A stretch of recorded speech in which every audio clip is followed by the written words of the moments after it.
Fox is the son of a boat builder. He was raised on Mount Desert Island on the coast of Maine in a, quote, drafty 19th century captain's house with creaky wooden floors and peeling wallpaper. He says you could hear ocean gales whistling through the eaves. Boatyards and shorelines and the sea itself were his playgrounds. He spent his teenage years working odd jobs at the boatyard, crewing on sailboats, and captaining private yachts. He says, quote, I lived a third of my life on the water before I turned 21. By the time I went to college, I could reverse a 50-foot sailboat out of a matrix of marina docks in a 20-knot crosswind while chatting with clients. For many years, he forsook the sea for the mountains. He attended Middlebury College and wrote about skiing adventures all around the world as an editor of Powder, the skier's magazine. His other books include The Last Winter, The Scientists, Adventurers, Journeymen, and Mavericks Trying to Save the World, and Northland, a 4,000-mile journey along America's forgotten border. It's not forgotten anymore. The Canadian border, no longer forgotten, now the most embattled border perhaps on Earth. Porter Fox lives, writes, and edits the award-winning literary travel writing journal Nowhere in upstate New York. He teaches at Columbia University School of the Arts. His life in the great outdoors has made him keenly aware of the incremental ravages of climate change, the distorted seasons, the changes in weather, the disappearance of familiar things. His new book, Category 5, examines the alarming increase in freak events, quote unquote, that have become the new normal, particularly superstorms, hurricanes, and typhoons. He also explores the ocean's essential role in generating these events. As he says, the ocean is the mother of all weather. There's nothing abstract about this book. A sailor himself, he plunges us into the middle of ocean storms. He engages all the senses. The writing transports. It captures the chaos and power of the sea. And he introduces us to some of the unsung heroes of our age: explorers, scientists, oceanographers, entrepreneurs, and weather forecasts on the front lines of our battle against climate extinction. Some of them volunteers, some of them federal employees. God protect them. Most importantly, he presents possible solutions, real, achievable solutions that may save us and our children and our children's children, if only we can find the political will and competent leadership that cares about the human future. Please welcome Porter Fox. Thanks very much, Mark. Thanks to the Institute for hosting me. Just open with a quick reading. This is towards the end of the book and the end of the journey that I went on. I hadn't touched land in 5 days. I wasn't sure that I missed it. The sun dropped to the west and lit up the ocean like a house fire. Golden light lingered on the low sandy hills of Cuttyhunk, Nashwina, and Pasque Islands. The sun dropped on a line, and a metallic golden hue reflected off the sails, the islands, the little wake peeling off the stern. It looked like a scene from an old movie, a sepia film with actors who were long dead. The characters may have been dead, but the story was very much alive. The plot followed water and the evolution of humankind. It followed our families, too. And so it was about life on the sea. I loved this film. I could watch it over and over. I'd never tire of it. It enveloped the horizon, the peninsula, the mainland, and all that land behind where people sit in chairs and cars and stir cocktails on their patios, then wake at 3 a.m. to wonder what this is all about. I was starting to understand. I saw my parents in the movie and my brother and sister and all the people who had died and were young and strong when I was little. Those people made me think a certain way, like how a painting or a sculpture inspires you. They were permanent objects of knowledge and strength. They had always been there. I grew up among them, thinking that they would always be around. This is the fallacy of childhood, the belief that things never change. The old yellow captain's house where I grew up in Southwest Harbor is owned by someone else now. The peeling paint on the porch balusters, the maple tree with the swing, the boat shop in the backyard are all gone. They were a theater set that I walked onto unknowingly. But of course that's wrong. That's not how it goes. History is not a scene, it is entropy, tearing everything down as quickly as it appears. I smelled seaweed and saw miles of sand crushed by the waves, wind, rocks, and glaciers. I remembered the shores I grew up on, tidal pools, overturning rocks with friends to search for crabs, building forts in the tidelands. I was entering the movie now, slipping out of the living and into history. You can do this on the sea. I spotted the yellow iris of a goldeneye flying past Packet Rock. The contrail of a jet soaring overhead fell in line with the sun and cast a long black stripe on the water directly toward my destination. Waves grew in the cut between the Elizabeth Islands and the mainland, the incoming tide building the swell as wind surged through the slot. I wasn't looking at the weather now. I didn't care anymore. I had given myself over completely and wasn't sure if I ever wanted this trip to end. I had found something that had been dormant for a long time. I'd found a way to kill old fear, to sit tight for 8, 10, 12 hours at a time, to think bigger thoughts than you can summon on land. A low growl rumbled beneath the cockpit as Whistler 1 hit 7 knots. There was Auburn in the islands now, and a trace of green. There were pines as well, and not much else in the barren, windswept place. Rhode Island appeared as a series of low hills to the north. It was hard to imagine Hurricane Bob raging through these waters, ripping trees out by their roots, pushing a 15-foot wall of water toward the cobblestone streets of Providence. It was remarkable to imagine a storm that started over John Kretschmer's head in the Bahamas, spinning 1,000 miles up the East Coast into these waters. It was harder still to think of the storm of the future that would ravage the northeastern seaboard one day. I saw the finish line an hour later. The brick and clapboard buildings of the Woods Hole Oceanographic Institute stood out on Penzance Peninsula. Antennae, satellite dishes, and PVC venting pipes jutted from laboratory buildings nestled in this little New England village. Around them, single cedar-shingled beachside homes, shuttered for the winter, crowded the shoreline. I kept sailing east. I'd reserved a mooring in a small harbor a few miles away. The mouth of Quisset Harbor faces northwest, protecting it from storms blowing up the bay. I started the engine, trimmed the sails, and turned hard to starboard around Gansett Point. The harbor was laced with ledges. The water was flat calm, but the wind still howled. I doused the sails for the last time and motored the rest of the way. The marina owner, Weatherly Doris, had told me to tie up to mooring number 63. She said that they had just started installing moorings for the summer season, and that there were only a few boats in the harbor. Many of them were tiny Herreshoff 12.5 race boats. The deep keel and wide beam looked roomy and fast. I motored past a few on the dock, then glided up to my mooring. It took an hour to put the boat away. I hauled out the sail covers, washed the decks, coiled the sheets, and launched the dinghy. It was surreal catching an Uber from the boatyard to downtown Woods Hole. Everything seemed fast, even the cheeseburger and beer that a friendly waitress delivered to my seat at the bar. The bar was called Landfall. It seemed an appropriate end to the journey. A quote from Joseph Conrad was printed on the paper placemat.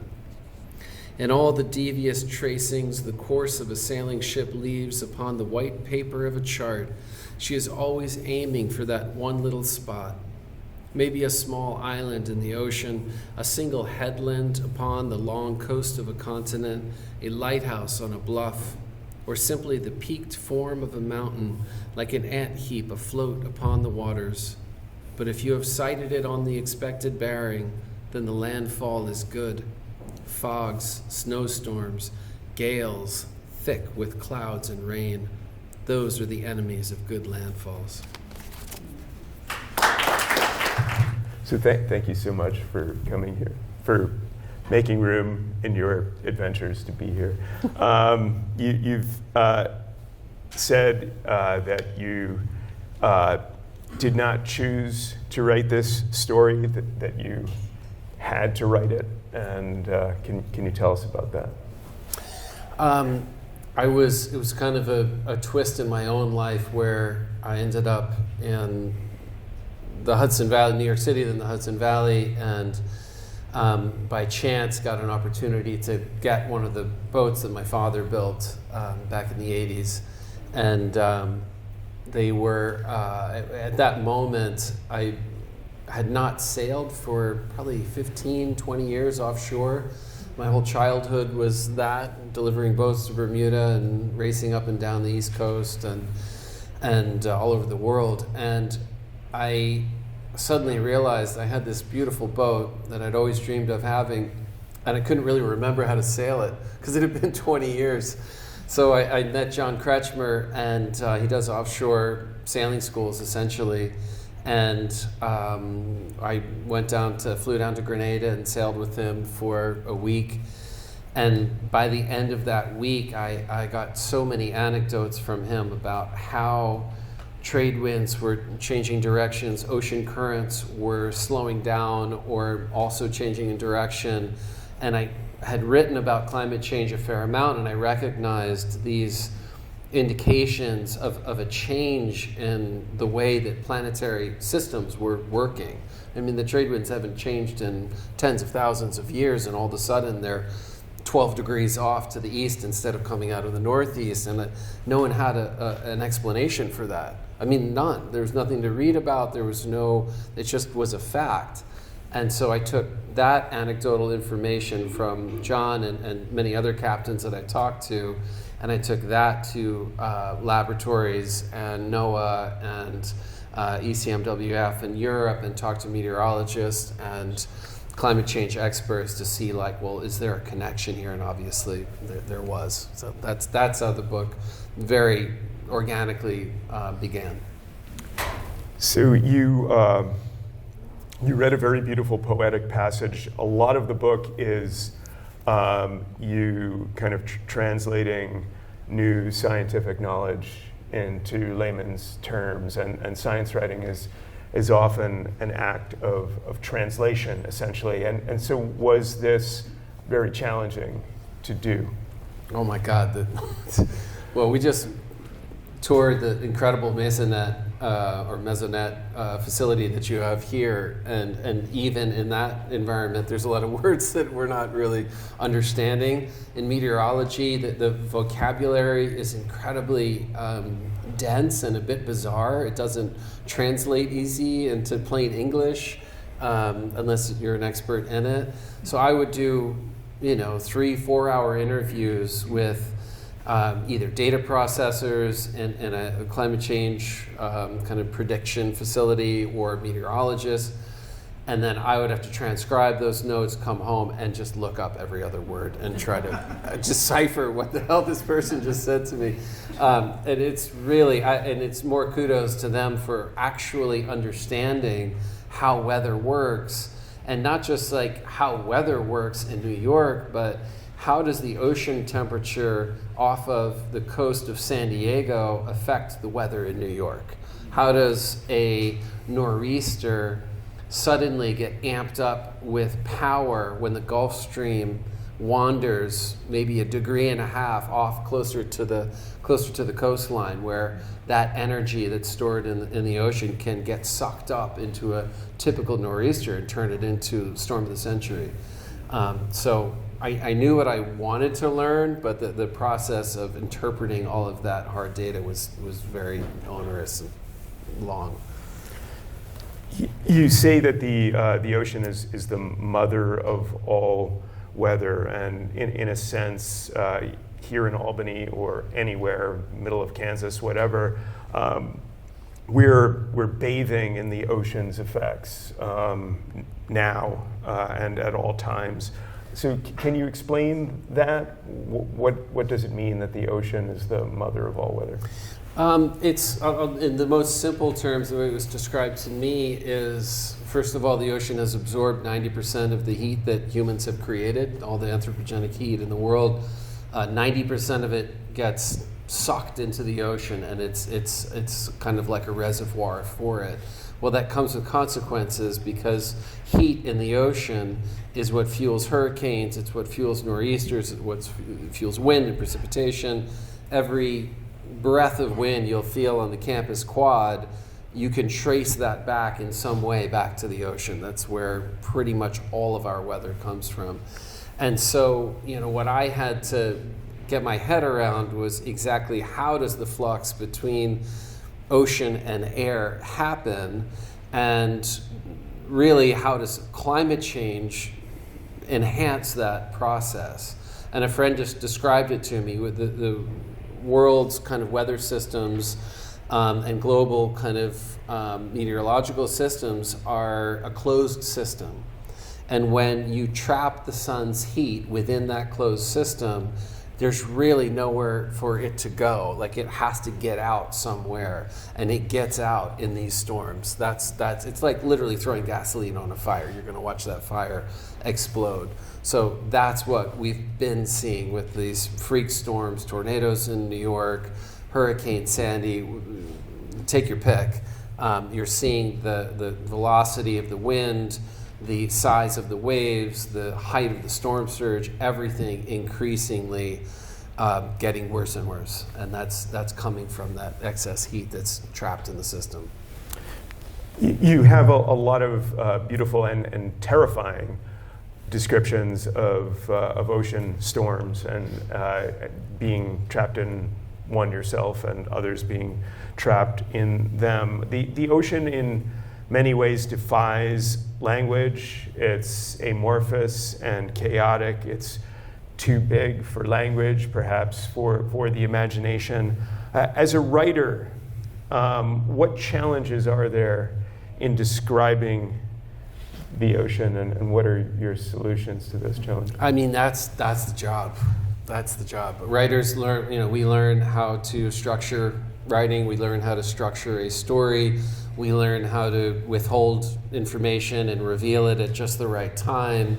We learn how to write a lead that engages you, but not give the whole story away. And we lead it on a professor once called it, take the reader by the hand and lead them through an emotional journey, is what you're essentially doing. So I'm not an expert on weather, I'm really not an expert on anything other than structuring a story, which is what I've studied. And so I would say that the real trick is finding a way to take the science that is the hook of the story. It's kind of like, this is what's happening, this is the news headline, and turn it into a story that is human, that involves emotion and people, and really shows how we are existing on this planet, all of us together. I didn't want this book to be about hurricanes whatsoever. Hurricanes were kind of they were an entry point into this story of how we live on this planet and how we are changing this planet, and potentially how we'll live on it in the future. So the gory details of what a future storm might look like, they're not there to scare anybody or kind of rattle us into taking action. It's really more about, like, here's how this will affect somebody on East 14th Street in Manhattan. Here's how it'll affect somebody in Buffalo, New York, how it'll affect somebody even in the wildfire regions of Northern California. I mean, it is touching everyone. And so people who are writing about climate are really just trying to tell that human story, not so much the scientific part of it, because that is done by scientists very well. So you've given us a glimpse of it, but in great detail and with many specifics, you sketch out an apocalyptic vision of a storm that could strike New York City later this century, a storm so bad that the mere idea of rebuilding the city will be a matter for debate. How optimistic are you that we can avoid that future? There was one great interview that I had that gave me so much hope, and it's toward about 2/3 of the way through the book, but a scientist at the Princeton GDFL, I think it's called. It's another lab down there that processes these massive models on supercomputers and predicts what things are going to look like in the future, and has conclusively tied the level of CO2 in the atmosphere to the ferocity and size and deep penetration of these storms inland and whatnot. All of those vectors are directly attached to how many parts per million of CO2 how many parts of CO2 are in the atmosphere. So when you bring down that carbon dioxide level, you will, within a year, see a reduction in wind speed in hurricanes, in the size of hurricanes, in the number of tornadoes going across the country, and it's a 1-to-1 ratio, and there is very little lag. I was under the impression from previous reporting that we were creating a juggernaut that would take hundreds and hundreds of years to slow down, and by and large parts of that are true, but in terms of storms and the real geophysical fallout of climate change, you'll see much of it draw down in lockstep as we draw down CO2. And I found that to be incredibly inspiring and really something to tell people to say it's worth, lowering your carbon footprint, because it's literally could change weather in your lifetime quite easily.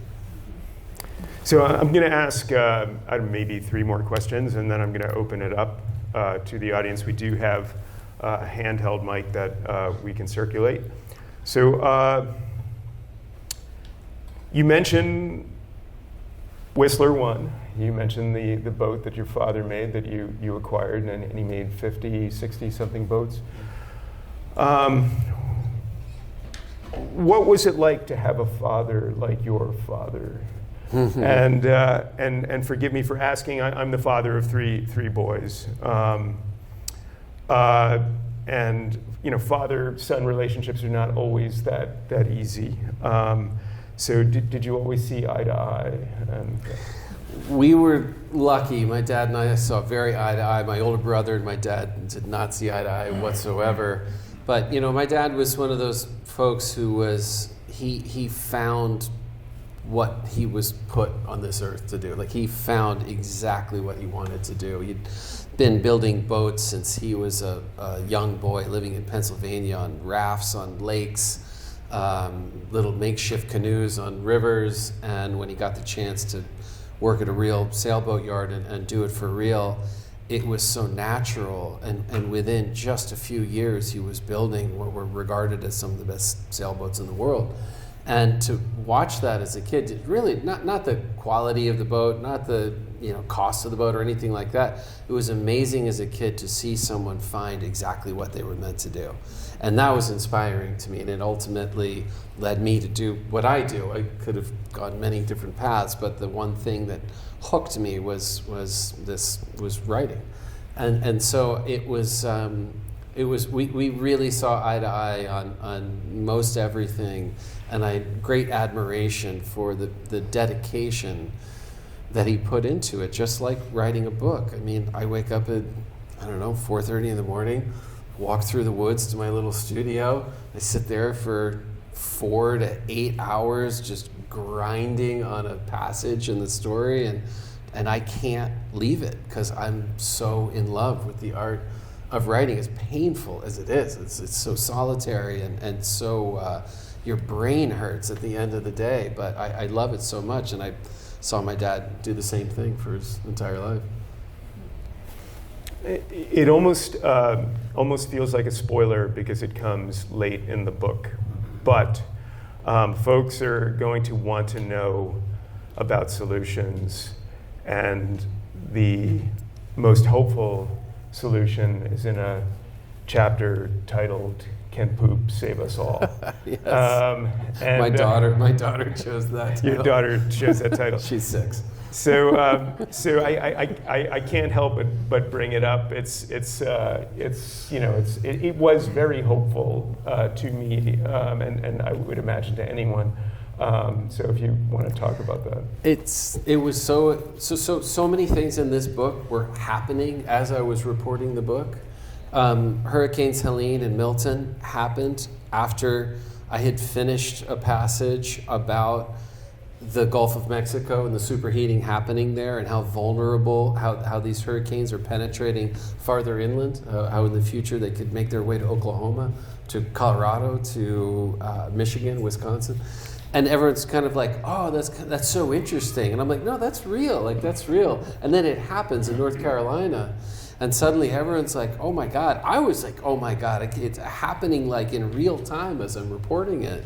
And so when I went to the Woods Hole Oceanographic Institute in Massachusetts, I just went with questions. I didn't go because they were doing something and I wanted to cover it. I went there to say, what can we do? Like, what is there to do? And lo and behold, they are deep into researching ocean iron fertilization, which is a way to essentially sequester CO2 in the ocean on a very massive scale. And they know that it works because the ocean has been doing this for all time. The ocean has been bringing down half of the CO2 that we're putting up into the air since the industrial age. Prior to that, naturally sequestering CO2. And they have found a very simple way to kind of nudge that along and potentially create a carbon sink so vast that it would give us it would buy us a little bit of time to find out how we are going to deal with this situation. It's fast, it's cheap, and it can be done on a very wide scale. And they've been researching this for 30 years, but in the last 10, they have really gone into what is called the twilight zone, which is where light stops penetrating the ocean. Where light ends, the twilight zone begins. And this kind of meso layer of ocean water is where 90% of life on Earth lives. It is incredibly rich with life and with this food web that absorbs CO2 on the surface, and then little fish eat that, and bigger fish eat that, and bigger fish eat that. At which point my daughter asked me, well, how does it get to the bottom? And I said, poop? Which made her laugh, and that's why I said that. And then I asked the scientists at Woods Hole, and they said, yeah, it's poop. We call it marine snow. It's a nicer scientific name for it.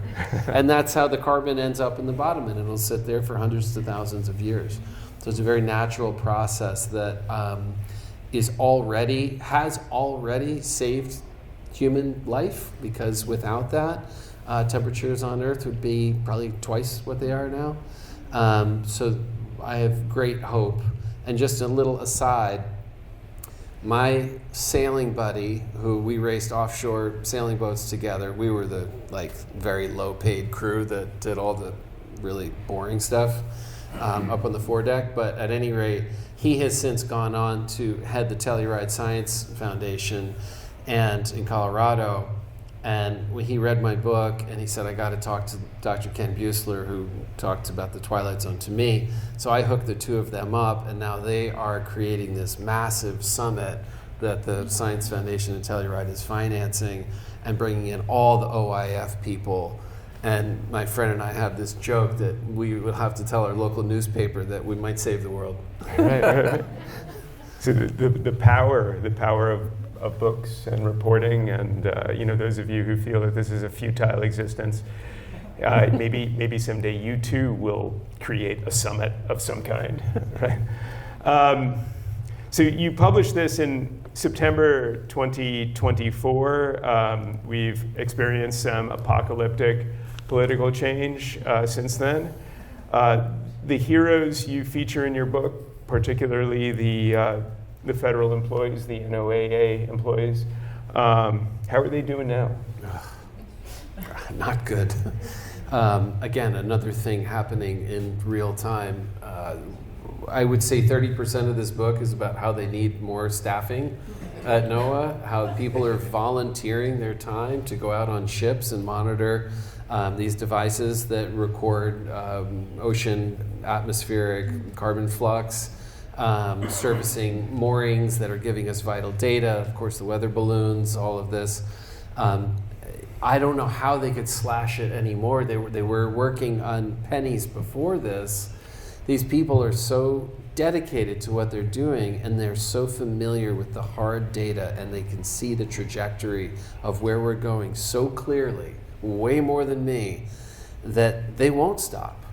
They're just doing it on their free time. Even the folks who've been fired and let go, they're still working on their projects. So they're the real heroes, and I believe they are so diligent about what they're doing that they'll make it to the next administration and the next and the next and the next. I really feel like they're that engaged with what they're studying. You mentioned it a few times, and I began to feel as though space exploration posed a kind of existential threat to the human future, because the spending on this more immediate need is only 1/250th, I think you say, of the amount spent on NASA. Do you want to talk about that? Well, now, yes, and now we have a Mars fanatic in the Oval Office, or kind of, what is he, bedfellows with the Oval Office. At any rate, there is, if your house is on fire, do you start looking in the real estate listings for another house, or do you call the fire department and get some water on it? You know, it's like that. So what's happening with, what they need to make ocean iron fertilization a reality is money. What they need to figure out exactly what track we're on, which we do not know, I'll tell you that right now. It's a huge gap in the carbon budget that nobody can explain. We need to know where we're going. We need money for that. All these devices, all this man hour, all the renting of ships, the fuel, the whatever, like it all costs a tremendous amount of money, and they're hobbled by a lack of money. And as you'll read in the book, at a lot of federal agencies, certainly NOAA included, you have a group of 30 people in a room studying something. They all have to write grants to get funded to do their job. They spend, I'd say, a third of their time writing grants, and only one guy gets the grant. So all the time spent writing the other grants is a wash. It's a waste of time.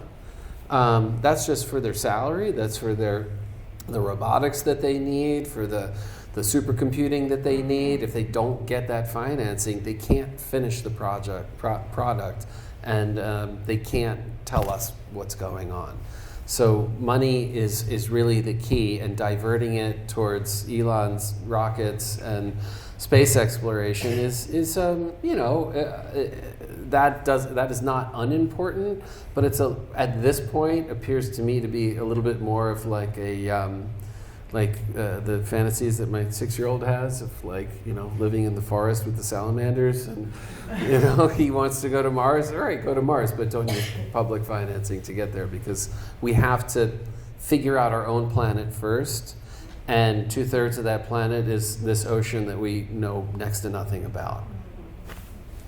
So I'm going to open this up. I've got a mic over there that you have it. Oh, Jen has it, actually. I thought I had it.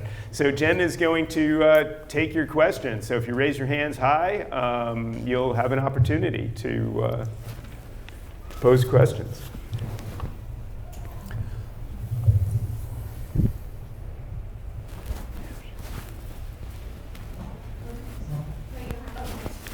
You can stand. Yeah. Yeah. Hi. I'm more interested in how the effects of AI and technology are going to impact the climate. So I wanted to ask if you've seen the impact of AI, particularly with climate data. As we know, while AI can be helpful in researching and creating reality scenarios, as well as GIS mapping, how do we deal with that, as we also know that as AI uses an immense amount of fresh water? So it's a really good question. They're using AI tremendously throughout NOAA. They're using it on the moorings. They're using it on the sail drones. They're essentially using machine learning to process the data on board the research vessel, bot, submersible, whatever it is, and then because that processing can happen so quickly with AI and machine learning on board, they can then transmit the data, which is a very simple, low use of power, which is always an issue when you have something out in the middle of the ocean. It's how does it stay powered? Then it can just transmit the zeros and ones to satellites, and the data is streaming directly into an open source kind of sharing space. So scientists can use data that was just harvested hours ago. They used to have to go collect cards or get physical kind of devices bring the mooring in, download all of the information. That takes a ship and cranes and months of work to do. Now you can sit in your office and access this direct data almost immediately. I sat in the ECMWF room with one of the modelers, and he showed me the most incredible thing, this Anibos, it's called. It's a program where they have been attaching observation devices to sea life, walruses with little hats that have, the walruses dive very deep, so you get excellent measurements of the water column up and down, CO2 content, salt content. You can get temperature, obviously, currents and whatnot. And he was looking live at this data all over the world. Dolphins, walruses, whales, little otters. It's really cute. And it's not harming the animals at all. They're very careful with that. So yeah, it's helping a lot. AI being used to make like funny pictures on your computer, to make for entertainment and that kind of thing. It is using so much power, and this quest for more and more power seems very much to be a dead end and going in the wrong direction. So I'm not sure I can tie the AI that the scientists are using to the hydro dams and on the Hood River, but I think it cuts both ways, and they do have to be careful with how much power they are using and how much CO2 that's creating. I was wondering if other countries are involved in this kind of research. Absolutely. Some a lot more than the United States. The European Union has the most sophisticated models. They're working on an exact replica of planet Earth, but in a digital format that you can twist a dial and watch the climate change over the centuries and see exactly down to a 1 by 1 kilometer grid what your backyard is going to look like in 200 years. It's totally the Copernicus project through ECMWF is really, it's open source, you can look at it, you can actually I use their satellite images. I like to ice skate on ponds, wild ice skating, and you can get, I think it's every 2 hours, a satellite image of New York State, and you can see where the ice is, what got snow on it, what's open water and whatnot, and you can also see all of their projects. It's completely open source. So yes, I would say that Japan, certainly, Russia, believe it or not. There's a lot of nations that are really spearheading this along with the United States, and a lot of those nations have a lot better political environment for that research. Well, in the late 1800s, there was a great emphasis in philanthropy by the wealthy at that time. Considering the current administration and how unreliable they are in funding what needs to be done in climate change research and action, is there in your research and your contacts, are people thinking of going and begging for money from these people to progress the here? Absolutely, and in fact, the Woods Hole Oceanographic Institute is completely private. It uses government money for certain things, but the core funding for that group is completely independent and isolated from the government. So they've not lost a step. They are the leading ocean research group in the country, if not the world. So that's one great example of philanthropy at work. Wendy and Eric Schmidt are behind that from Google. A lot of that old money is going to that Woods Hole Oceanographic Institute. You look at NOAA, it's completely dependent on the federal government, 100%. And their funding has always been up and down. So it's hard to say whether that's an efficient way of studying these kind of long-term projects, knowing that it's going to go up and down. But Telluride Science Institute, the WHOI, places in Europe have terrific funding, and I think it's maybe the U.S. federal agencies that are just the worst example of, funding just falling apart, or just erratic funding. You just don't know what's going to come next, and that's not good for science. That doesn't really work. So yeah, I hope people open up their pocketbooks and start to. It would be in their best interest to finance this research as much as possible. That's for sure.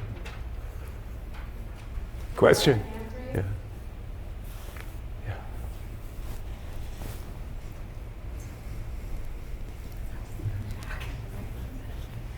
Hi. As a climate writer and a travel writer, can you talk a little bit about any concerns you might have about the amount of travel and tourism we do and its impact on the environment and on our future? Absolutely, yeah. I mean, it's so tricky to write a book about climate change but have to get on an airplane and fly to England to talk to the experts that are going to really kind of walk you down the path and help you understand that you can then translate to the readers. So I guess it's a trade-off where you have to decide whether it's worth it or not. Our family drives an electric vehicle now, has for years. We have a 30 kilowatt solar array in our backyard that kind of nets out all of the electricity that we use. But that's a personal thing. That's not everybody's going to be able to jump on board and do that. In terms of travel, our travel has, I would say, been cut by probably 70%. My wife is a travel photographer, so we used to fly all over the place and do lots of stories, and we just kind of keep it local now. We write a lot about the Catskills. We write a lot about Maine, where I grew up. So we still, do get on an airplane every now and then.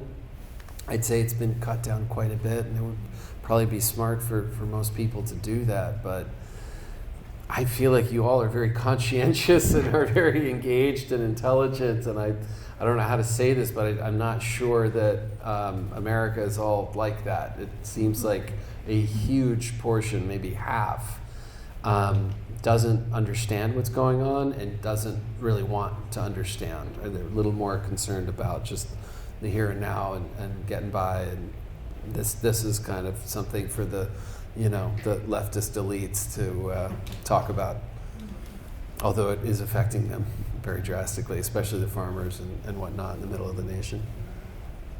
So some of us who won't be here in 2100, you had a really scary quote or interview with Yachting Magazine. Your grandchildren, how much do you worry about them?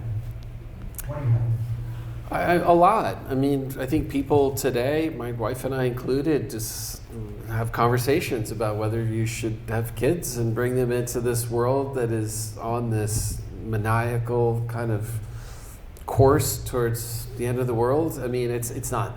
I don't want to dramatize it that much, but I think that conversation's being had a lot. I mean, I think I saw in the paper today how Trump is trying to get the birth rate back up, and people are like scared. And there's also likely too many people on the planet for the resources that we have already. So maybe we're naturally curbing that birth rate, kind of knowing that we're running out of food and water and space and all of that.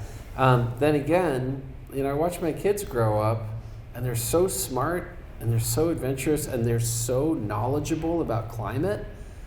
In first grade, fourth grade, and we didn't have that. I never had any schooling about that at all through college.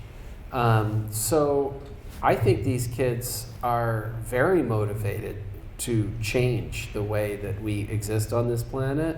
And I think the more we can do to educate them, Trump's not going to be around forever. I know it feels that way, but he's not.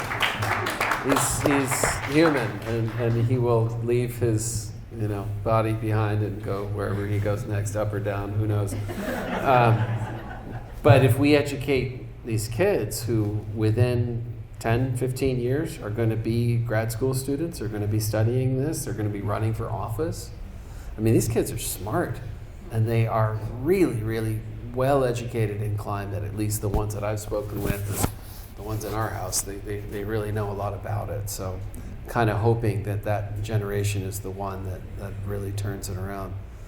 We're you see how we're like fighting with our generation? Like we're really fighting right now. We're really like, we look at friends who are on the other side and being like, what are you doing? Who's looking at the teenagers? Who's looking at the 10-year-olds and the 6-year-olds? That's not in the conversation. Although, thank God, their teachers are doing a terrific job of at least enlightening them to what's going on. So maybe we need to start looking at the younger kids and getting them prepped for the game. Well, thanks for your work. I stand here as a privileged person. I don't consider myself a victim of climate change, yet my family lost a dear home in Katrina. The storm surge was over the house. My maternal side of my family lost four family homes. So I think what I'm reminding myself, the results are here. That was many years ago. And any comment on that it's not in the future? We need to remind ourselves. It's right now. I mean, look again, Helene and Milton. Look at the tropical cyclone that hit Death Valley. Look at the hurricane in the Pacific Ocean, which we've always had them near the coast of Mexico, but they just always went out to sea and kind of fizzled out. And now they're arcing back around and demolishing Acapulco and hitting San Diego and Baja. There are things that are happening in the last 10 years that have never happened in the last 300,000 years. 10 years is nothing. Our lifetime is nothing in the history of the world. We're just a blink. You've seen the clock that they illustrate this with. The history of the world is a clock. It starts at 12 and it goes all the way around to 12. And then there's this tiny sliver, less than 1 second, that is the age of humans. And it's just a blink in time. And the change that we have created in that tiny amount of time is stunning. I mean, it's, shows the ingenuity of the human race. But it is all happening right now. And next year is going to be worse than this year. And the year after that is going to be worse. We're going to see more tornadoes in New York. We're going to see another hurricane hit New York City or the Jersey Shore or come up the Hudson River like Irene did. Like, we're going to see it. And there's a lot of plans being laid that has anyone seen the retreat plan for New York City? It's a very kind of like buried document that is a real thing. And how would 8 million people retreat from the city, and where would they go, and what's the kind of plan for that? And those discussions are being had as well. They come to Albany. Exactly. So sorry. But beyond voting and, say, self-education, do you have any recommendations for concrete steps that folks can take? I mean, voting is the big one, because at this late date, it's really national and international policy change is what it's going to take to get us on the right track. Us personally changing our lifestyle habits is very, very important, but again, we have half of the nation that is not as interested in that. So voting is really the biggest thing. I would say, I hate to go back to this again, but educate your kids. That's really it. Your students, your kids, their friends, they're so open to it and interested in it, and they will so soon be in the position that we are in now. That's what I would invest in. I haven't completely given up on our generation, but it's like not looking great for our legacy. So that's what I would say. And of course, lifestyle changes are huge. It just makes you feel better to be doing the right thing and not adding CO2 to the atmosphere. It just feels better. It's a better way of living. But yeah, that's what I would suggest. So we'll take one more question, and yeah. With that point, what do we do about the research funding that's been cut from universities? If we are teaching young children to aspire to science careers, and we have, sadly now, young people ready to do science, and they're not getting into the universities or choosing to because they don't see. Science requires doing. It requires research. And so I'm concerned about the gap we're going to have after these, hopefully, 4 years, where we may be able to recover the research money. But in the meantime, we have a lot of young people, either, as I talked to one yesterday, have moving to things like finance or computer science, and I'm really concerned about that gap. So, what do you see in terms of the pipeline of that progression of education and students and learning? In the big span of things, I'm hoping that we're in a moment of aberration, as we were during Trump's first term, and that a president comes through afterwards and starts to rebuild what either we had before or something that will be even better and more lasting. In terms of the science, I think we're bootstrapping it. I think people are, like the NOAA crew, are working for free. They're getting their salaries cut. They're getting fired, but they're still doing their job.